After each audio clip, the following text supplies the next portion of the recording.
But then we saw what we could see up there, and then we went back to this little town that's on the edge. I think it's called Wallace, the town of Wallace, right outside the canyon there, and found this cool little fucking like antique or artifact store, super organized. Usually you walk into those and you see like everything's kind of disorganized, not very clean, just shit hanging everywhere. You're like, oh, how much is this? And they tell you. This place had everything listed. It was fucking cool, man. I go into antique stores it's like a museum. With the big warehouse we had. And we were like, let's deck the bar out with a bunch of weird shit. So we took the day off. We went to antique stores all over the place. We were like, what the fuck? There's like fucked up shit in this place. Hubcaps, like not rusted. And then the shit that's cool, you're like, how much for that? And they're like, $3,000. Like, fuck that. Way over fucking priced, Fuck that. Yeah, this one was cool. They had like disorganized, like you were giraffe saying, heads, lions and zebras, and shit. A lot of taxidermy, which was really cool. But they had, they had a mermaid. They had a mermaid in there, a real legitimate. No mermaid. way was it paper mache. No way. It was what it was a bound Asian woman. I mean, from 100 years ago, and they had articulated skeleton in there, right? That was the first when we walked in. That was the first thing I was like, Mark, we did the bone trade episode. Yes, and like. That's when I told you about how we were talking about how the bone trade is legal and you can own a skeleton. Yep. I didn't even know that. Here's the thing. My mind is blown. The rule is you just can't make the skeleton. Yeah. You can't make create the skeleton. through creative means. Yeah. Like you can't extract it yourself. Yeah. Okay. But if somebody else does it, you're just like, can I buy that? What if you have a family member that just expires? That's a good fucking question. I don't know. Well, then this is my great grandpappy. You call the police. You tell them, hey, my great pappy. This is weird. My Meemaw. My great Meemaw. My great Meemaw has died of the COVID when she choked on a hot dog. And a hot pocket at the same time. That's terrible. Like that. No, a hot dog hot pocket. Hot dog hot pocket. And they don't know if she had the COVID, but they listed her. She's way too old for that. No, she don't ate let it your without Meemaw biting. eat a Her hot dog. dentures were in the fucking dresser.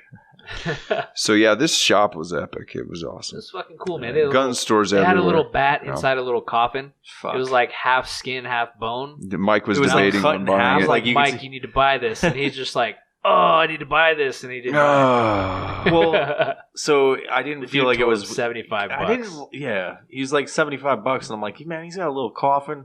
I don't want that thing. Maybe it stinks when it comes out of it.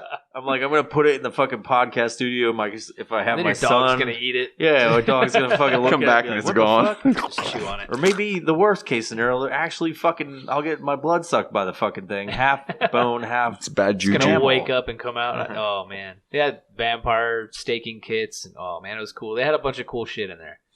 I was curious on how he gets that stuff. That's fascinating. A little podunk town in the middle of nowhere. Well, I mean, but the internet. The dude had a fucking farmer's tan. Like, oh no, he had a farmer's burn. Shit. Mm-hmm. He was fucking beat red. Just poor guy.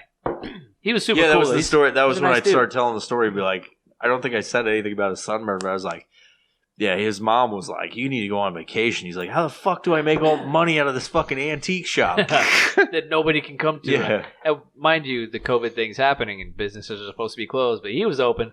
Yeah. He's like, come on, hey, welcome. Oh, that's true. You want to buy some creepy shit that's going to give you a different disease? That's not antique shops are not essential. I mean, this one was. Yeah. It's essentially fucking awesome. Yeah. I suggest if you're ever rolling through Idaho and you come upon a town called Wallace, stop at that little antique shop and say that 3 dudes were in there looking at a bat, and he'll be like, I don't remember them at all. Yeah. He'll be like, oh, those guys. And if he does, he'll be like, oh, those guys that wasted my fucking time. Fucking buy anything. I even gave him the binder with the prices. And they're like, no. You can walk around, things are listed with numbers. And we were just nosy. What's a lion cost? $6,000? Oh, that's a little bit above my budget. What's your budget? $2.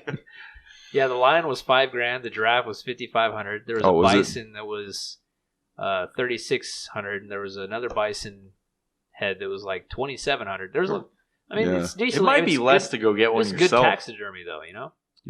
Joe Exotic sells them for $2. Yeah, $2,000 will get you a kitten. The taxidermy is what costs the most. Yeah. You can buy a live one, but then you got to kill it and skin it. You got to make it yourself. The taxidermy stuff, that's an art, man. You can't do that yourself. That's crazy. If you can, more power to you. How do you taxidermy? Like, how do you actually do preserve a body? It's just like mummification, but you don't put a wrap on it. You put the skin back on it. I think it's a lot of you make a mold. You skin it precisely. It's not the insides. The insides. So the helmet, not why did I fucking say the mold, right? Excuse me. The skeleton they take out. All right, and then they put a mold, and then you put the skin back over the mold. So it's like with the animal, flesh and basically. The meat and the fat and everything. That's all gone. Okay, it's just the skin. They over cut the all mold. that out. They flay it, skin it, gut it, clean it off, get that pelt. That pelt's what they're working with. I got you. Yes. I got you. But they have to do it very carefully because if you cut that skin wrong, you can't ruin the whole fucking thing. Yeah.